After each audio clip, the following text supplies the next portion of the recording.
Assalamualaikum warahmatullahi wabarakatuh.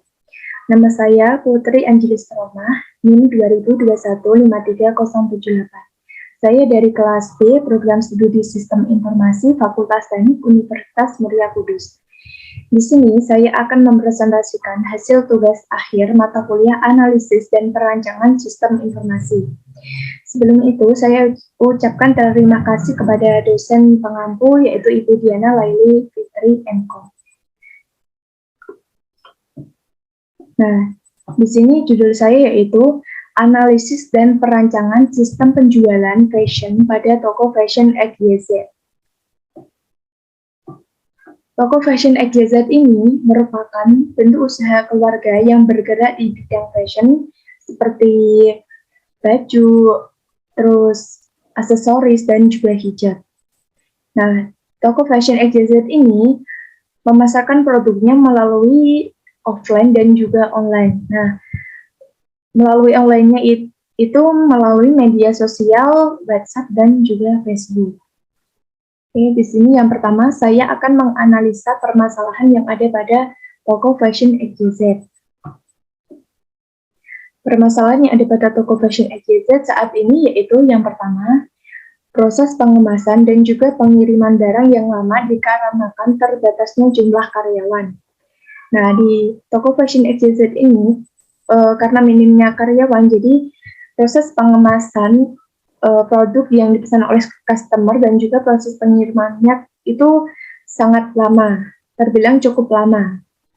Jadi, membuat customer itu kecewa dan memberi penilaian yang buruk kepada Toko Fashion XYZ ini. Selanjutnya, permasalahan yang kedua yaitu Toko Fashion XYZ juga sering mendapat penilaian buruk karena kualitas barangnya yang tidak sesuai dengan gambar yang di-upload. Nah, Toko Fashion XYZ ini saat mengupload gambar produk itu tidak sesuai dengan barang aslinya yang ada di toko itu. Jadi, admin itu mengambil foto dari Google atau gambar dari orang lain gitu yang fotonya itu hampir sama dengan produk aslinya. Namun ada perbedaan dari segi bahannya dan juga dari modelnya. Jadi kadang customer merasa kecewa karena tidak begitu mirip dengan yang diposting itu. Selanjutnya, permasalahan yang ketiga di sini, proses promosi dan pemasaran pada Toko Fashion XYZ masih dalam bentuk standar. Maksudnya yaitu masih tidak terlalu luas gitu, hanya menggunakan media sosial WhatsApp dan juga Facebook. Nah, kurangnya proses promosi ini menyebabkan Toko Fashion XYZ kurang dikenali oleh banyak orang, sehingga Toko Fashion XYZ ini menjadi minim pembeli. Selanjutnya yaitu permasalahan yang keempat, kurangnya jumlah karyawan pada Toko Fashion XYZ. Nah, seperti yang dijelaskan di permasalahan pertama tadi, jadi di Fashion XYZ ini kurang jumlah karyawan, sehingga keterbatasan jumlah karyawan ini menyebabkan kerja dan pelayanan pada toko itu menjadi kurang optimal. Oke, selanjutnya yaitu permasalahan yang kelima. Proses penjualan pada Toko Fashion XYZ masih menggunakan cara yang manual. Nah, di toko ini itu masih menggunakan cara yang manual. Misalnya saat ada customer yang memesan, itu admin mencatat melalui media kertas. Nah, penggunaan cara yang manual ini bisa menyebabkan biasanya hilangnya dokumen-dokumen dari customer, dokumen-dokumen data pemesanan yang dari customer tadi. Bisa kertasnya robek atau basah atau hilang gitu. Jadi ini juga bisa merugikan pelaku usaha juga. Oke, selanjutnya itu analisa solusi. Nah, dari permasalahan-permasalahan yang ada pada Toko Fashion XYZ tadi, itu ada analisa solusi untuk mengurangi permasalahan-permasalahan yang ada di toko tersebut. Nah, solusinya yaitu di sini yang pertama ada menambah jumlah karyawan. Nah, dari permasalahan tadi itu banyak disebabkan karena kurangnya jumlah karyawan, sehingga proses pengerjaannya pun menjadi kurang optimal. Nah, solusinya yaitu dengan menambahkan jumlah karyawannya. dengan membuat sebuah pengumuman bahwa ada lowongan pekerjaan di toko tersebut, atau dengan cara memberitahu pada teman-teman gitu untuk disebarluaskan kalau di toko fashion XYZ ini ada lowongan pekerjaan. Nah, selanjutnya solusi yang kedua yaitu dengan menerapkan proses penjualan yang berbasis website. Nah, tadi di toko fashion XYZ itu menerapkan proses penjualannya yaitu masih dengan cara yang manual. Nah, di sini solusinya yaitu dengan secara terkomputerisasi. Nah, apalagi sekarang itu zamannya semuanya serba online, jadi kita juga harus bisa mengikuti perkembangan zaman. Dan penggunaan proses penjualan yang berbasis website ini juga akan terlihat lebih modern pastinya. Oke, selanjutnya yaitu objek yang digunakan dalam penelitian. Nah, objek penelitian yang digunakan yaitu penelitian ini meneliti tentang proses penjualan pada toko fashion XYZ. Objek dalam penelitian ini adalah objek penelitian sekunder, di mana data yang diperoleh dari objek merupakan dari sumber kedua. Objek penelitian sekunder merupakan objek penelitian yang didapatkan oleh sumber kedua. Yang termasuk dalam objek penelitian sekunder ini, misalnya bahan atau objek yang digunakan untuk memperoleh penghasilan data, misalnya berupa dokumen-dokumen yang dijadikan referensi, seperti jurnal. Selanjutnya yaitu metode pengumpulan data. Nah, metode pengumpulan data di sini pada penelitian ini yaitu studi dokumentasi, di mana peneliti itu menggunakan sebuah jurnal untuk digunakan dalam proses pengumpulan data. Selanjutnya, flow of document. Nah, ini adalah flow of document yang sedang berjalan pada toko fashion XYZ. Bisa dulu.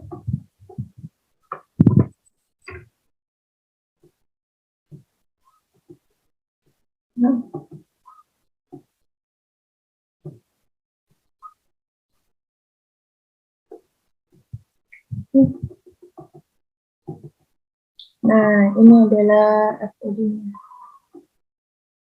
FOD yang berjalan pada penjualan toko fashion XYZ. Nah, di sini dimulai dari customer memilih produk, selanjutnya customer melakukan pemesanan produk.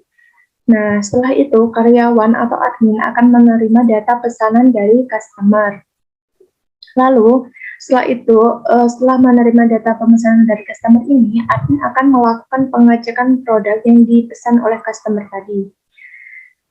Apakah barang tersedia atau tidak? Nah, jika barang yang dipesan customer tidak tersedia, maka admin akan memberi informasi ke customer bahwa produk yang dipesan itu kosong.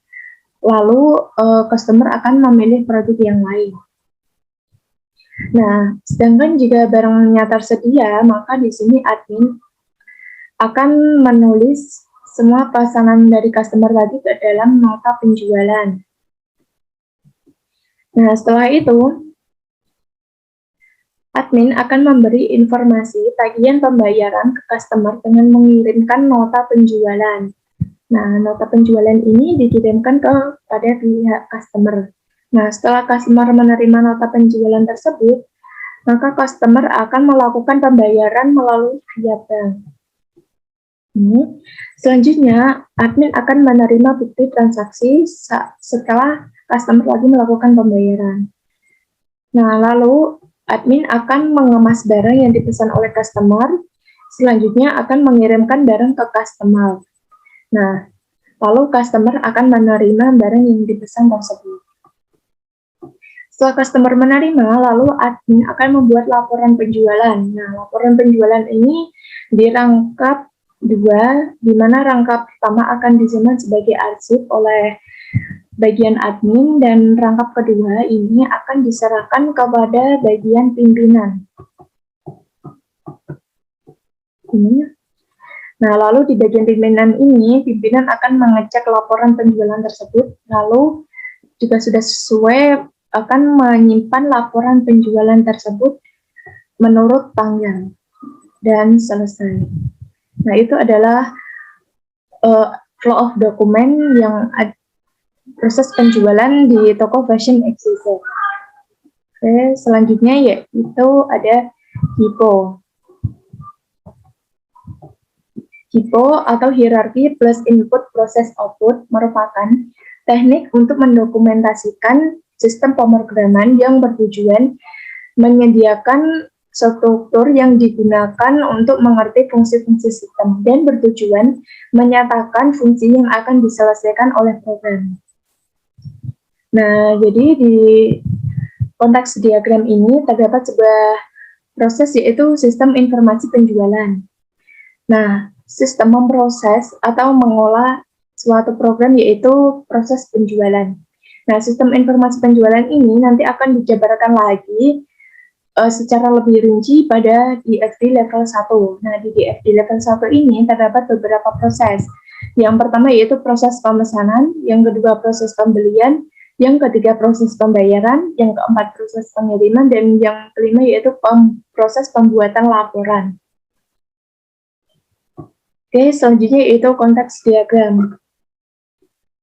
Ini adalah konteks diagram yang sedang berjalan pada toko fashion XYZ.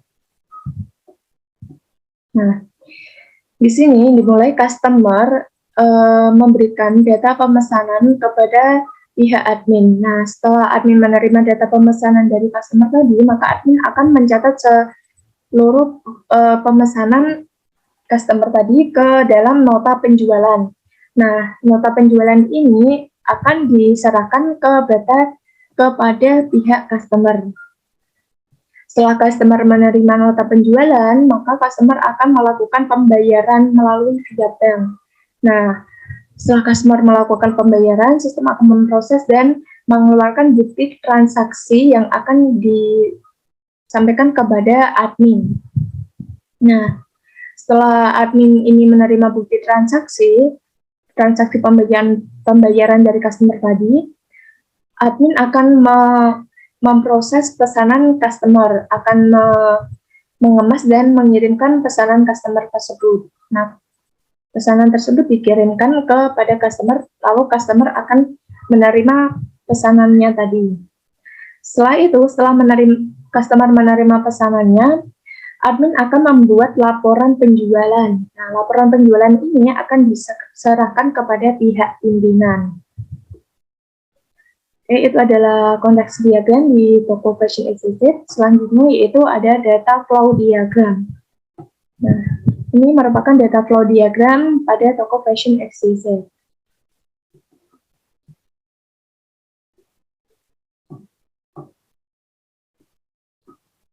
Nah, ini adalah data flow diagram pada toko fashion XYZ.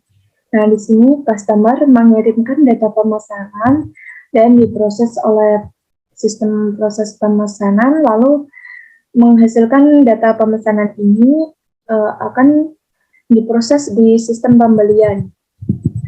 Nah, lalu admin akan mencatat pesanan customer sehingga menghasilkan sebuah nota penjualan. Nota penjualan ini dikirimkan ke proses pembayaran, lalu customer akan melakukan pembayaran sehingga menghasilkan sebuah bukti transaksi pembayaran. Nah, bukti transaksi pembayaran ini akan diolah di proses pengiriman. Selanjutnya di sini admin mengirimkan pesanan dari customer. Nah, produk pesanan customer ini akan dikirimkan ke customer, lalu setelah customer menerima produk pesanannya tadi, maka admin akan membuat laporan penjualan. Nah, laporan penjualan ini diproses di sebuah proses pembuatan laporan, lalu akan dikirimkan kepada pihak pimpinan. Oke, selanjutnya yaitu ada desain input. Di sini ada desain input pada toko fashion XYZ. Nah, tujuan penting mendesain input adalah untuk menangkap dan mengubah data ke dalam format yang sesuai pada komputer. Desain input pada toko fashion XYZ yaitu pada data form pemesanan ini.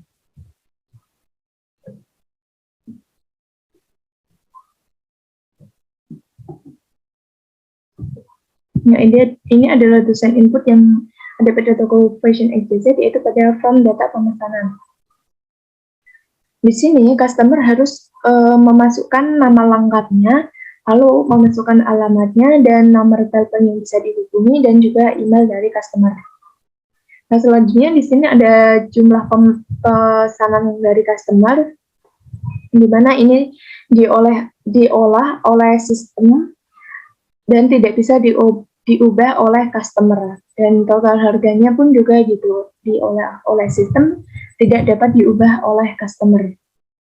Nah, di sini selanjutnya customer bisa memilih metode pembayaran, bisa melalui Dana atau COD, bayar tempat, atau dengan cara transfer bank. Nah, selanjutnya di sini juga ada total harga yang harus dibayar customer yang merupakan sudah termasuk dalam biaya pengiriman. Nah, ini juga merupakan dari sistem, jadi tidak bisa diubah dari pihak customer. Nah, selanjutnya jika customer sudah yakin, maka customer selanjutnya bisa mengklik ini tombol order now. Oke, selanjutnya yaitu desain output. Nah, ini merupakan desain output pada toko fashion XYZ. Output merupakan produk dari sistem informasi yang dapat dilihat. Output ini dapat berupa hasil keluaran di media kertas atau lain-lain. Dan output yang berupa hasil keluaran di media lunak itu misal di tampilan layar.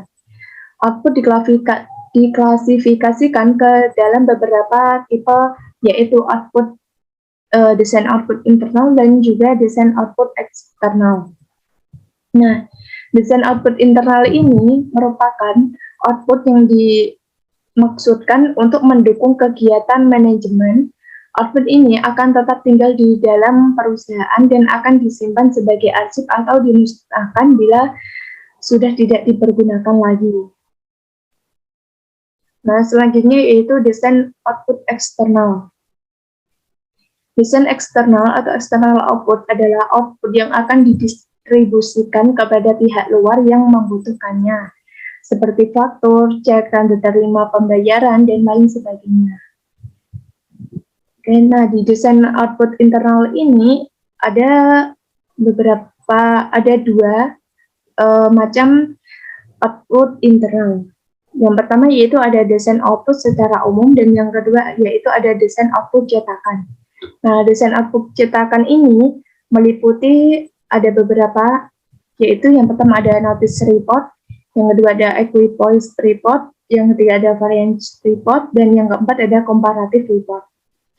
Nah, sedangkan di desain output eksternal ini, contohnya yaitu misal nota penjualan. Selanjutnya, nah ini adalah contoh desain output internal secara umum. Ini merupakan desain output internal secara umum yang ada pada toko fashion XYZ.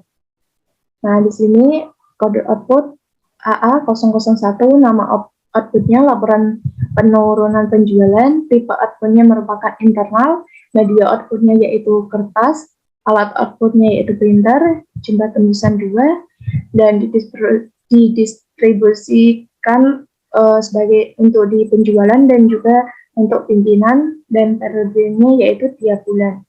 Nah, dan ini nama outputnya masih banyak, yaitu ada laporan perencanaan, laporan pembelian, laporan rugi atau laba, dan nota penjualan. Nah, nota penjualan ini tipe outputnya merupakan eksternal. Nah, yang akan didistribusikan kepada konsumen yang setelah membeli produk dari toko fashion XYZ. Medianya yaitu berupa kertas, alat outputnya printer, dan periodenya non-periodik. Oke, selanjutnya, nah di sini merupakan contoh desain output internal yang berupa cetakan. Nah, yang pertama ini ada notice report. Nah, notice report ini merupakan bentuk laporan yang memerlukan perhatian khusus, yang harus dibuat secara sederhana mungkin, tetapi jelas. Karena dimaksudkan supaya permasalahan-permasalahan yang terjadi tampak dengan jelas hingga dapat langsung ditangani.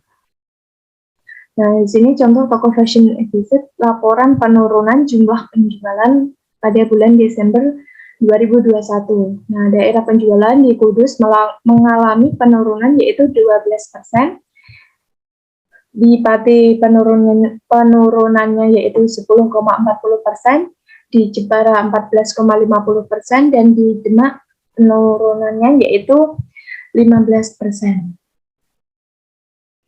Oke, selanjutnya yaitu Equipoise Report. Isi dari Equipoise Report ini adalah hal-hal yang bertentangan dan biasanya untuk maksud perencanaan, sehingga dapat dijadikan sebagai dasar di dalam pengambilan keputusan. Nah, ini adalah contoh Equipoise Report pada laporan perencanaan memasuki pasar baru di toko Fashion XYZ. Nah, ini adalah keadaan pasar jelek atau baik. Nah, ada penjualan, harga pokok penjualan yang ini akan dikurangi sehingga menghasilkan sebuah laba kotor. Nah, selanjutnya di sini ada biaya penjualan dan biaya administrasi. Nah, biaya penjualan ini ditambah dengan biaya administrasi sehingga menghasilkan laba atau rugi. Selanjutnya yaitu variance report. Bentuk laporan ini menunjukkan selisih antara standar yang sudah ditetapkan dengan hasil kenyataannya atau sesungguhnya. Nah, di sini contoh variance report yaitu pada laporan pembelian di toko Fashion XYZ. Di sini di toko Fashion XYZ ini membeli sebuah barang, nama barangnya yaitu ada baju muslim sebanyak 5 pieces, harga sesungguhnya yaitu 100.000, harga standarnya yaitu 110.000. Selanjutnya yang kedua ada hijab pasmina ceruti dengan ukuran 200 x 75 cm, yang unit dibelinya itu ada 10 pieces, harga sesungguhnya yaitu 18.000 dan harga standarnya yaitu 25.000. Selanjutnya yang ketiga yaitu ada hijab pasmina diamond 200 x 75 cm, yang dibelinya 10 pieces dan harga sesungguhnya 15.000, harga standarnya 22.000.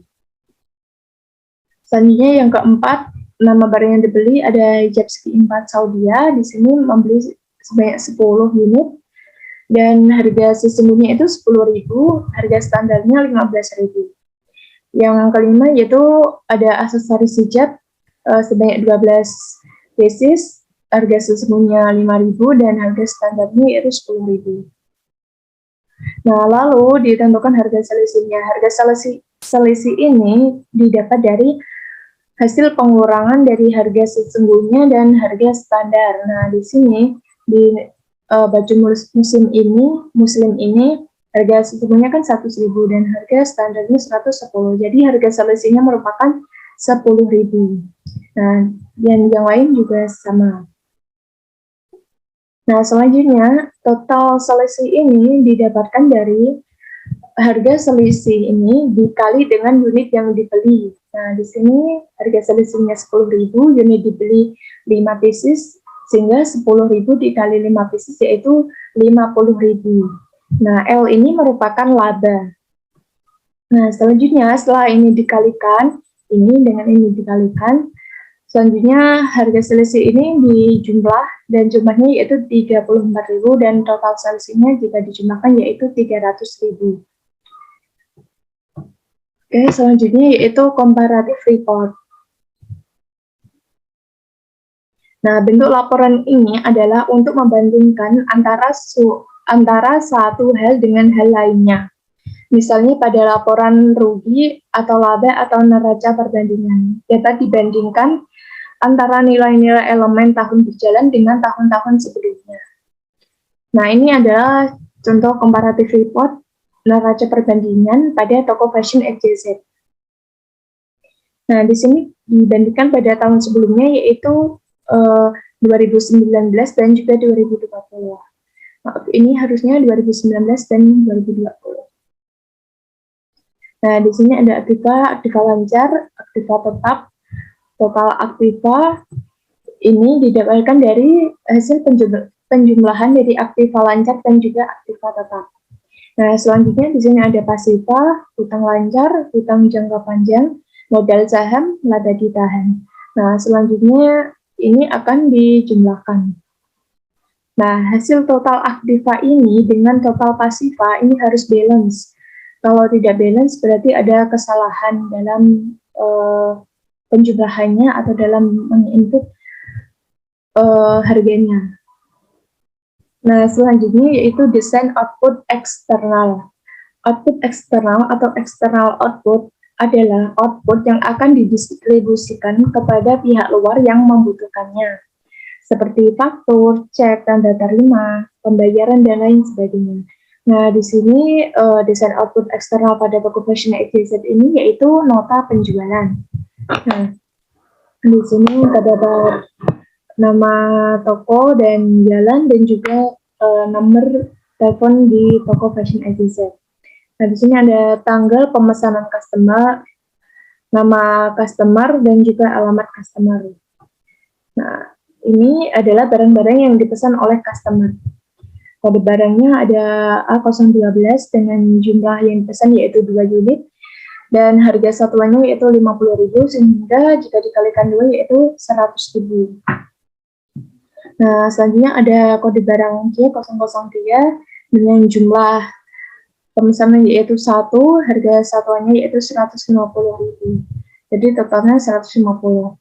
Lalu yang ketiga ada kode barang F015 dengan jumlah yang dipesan yaitu 4 pieces dan harga satuannya yaitu 5.000, sehingga dikalikan 4 menjadi 20.000. Jadi total pembayaran yang harus dibayar oleh customer itu sebanyak 270.000. Nah, jika customer membayar melalui via transfer bank atau dana, itu di sini ada tulisannya terbilang lunas. Namun jika pembayarannya itu secara COD, berarti di sini ada tulisannya terbilang belum lunas. Terus ada rincian total pembayarannya yaitu 270. Nah, setelah ini sudah sampai di customer, maka customer akan menandatangani di sini tanda terima. Dan di sini untuk diisi oleh pimpinan dari toko fashion XYZ. Nah, tadi merupakan hasil tugas akhir yang sudah saya rancang. Dan terima kasih, kurang lebihnya mohon maaf. Saya akhiri. Wassalamualaikum warahmatullahi wabarakatuh.